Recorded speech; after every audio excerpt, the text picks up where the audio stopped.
Bonsoir, ce soir on va vous parler de l'objet qui caractérise peut-être le plus la Bretagne. Il s'agit du petit bol breton avec ses deux oreilles et le prénom peint dessus. Et ce petit bol dans lequel on a tous bu un jour un bon chocolat chaud, eh bien, il est né ici, aux Faïenceries de Quimper.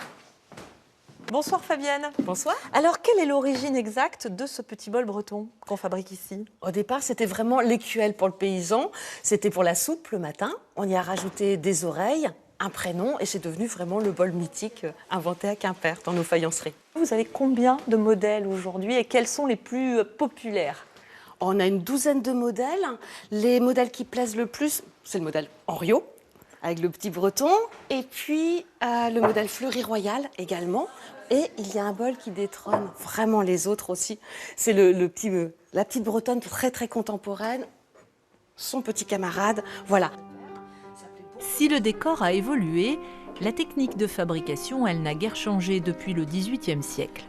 En témoignent ces anciens moules conservés dans le grenier de la faïencerie.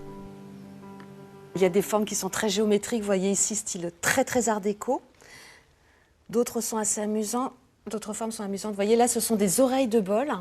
On les moulait à part, en fait. On utilisait ce type de moule et les oreilles étaient collées sur le bol. Alors, c'était très joli, on avait de très jolies formes. Par contre, ça fragilisait un petit peu les pièces. Donc, on préfère aujourd'hui faire les bols d'un seul tenant. Les oreilles sont déjà formées sur le corps du bol, si vous voulez. Des bols toujours façonnés à la main à partir de blocs d'argile. Ici, on réalise des bols à partir d'une presse. Elle est constituée de deux moules. Il y a un moule en creux sur le dessous, un moule en bosse sur le dessus. Ce sont toujours des moules en plâtre. Et lorsque les deux moules vont se rejoindre, à ce moment-là, vous aurez 20 tonnes de pression. Les pièces vont se décoller et on les laissera sécher à l'air libre. Les bols sont ensuite ébarbés, puis cuits une première fois. Le biscuit est alors émaillé pour être imperméabilisé. On l'imperméabilise avec de la poudre de verre. Poudre de verre mélangée avec de l'eau, un petit peu d'oxyde métallique pour donner la couleur blanche du fond. Toute l'eau est à l'intérieur du biscuit. Le biscuit absorbe l'eau comme si c'était une éponge en fait. Et à la surface, il ne reste plus que la poudre de verre. Mais on va bien laisser l'eau s'évaporer pendant une journée avant de pouvoir commencer à décorer. C'est avant la dernière cuisson l'étape la plus délicate. Le décor des bols se fait toujours à main levée et demande beaucoup de technique, de finesse et de concentration. Pour y parvenir, il faut au moins 3 ans de formation.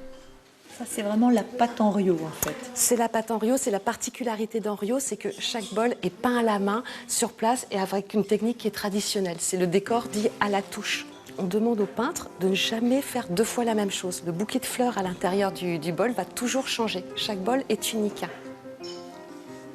Au total, il aura fallu une dizaine de jours de travail.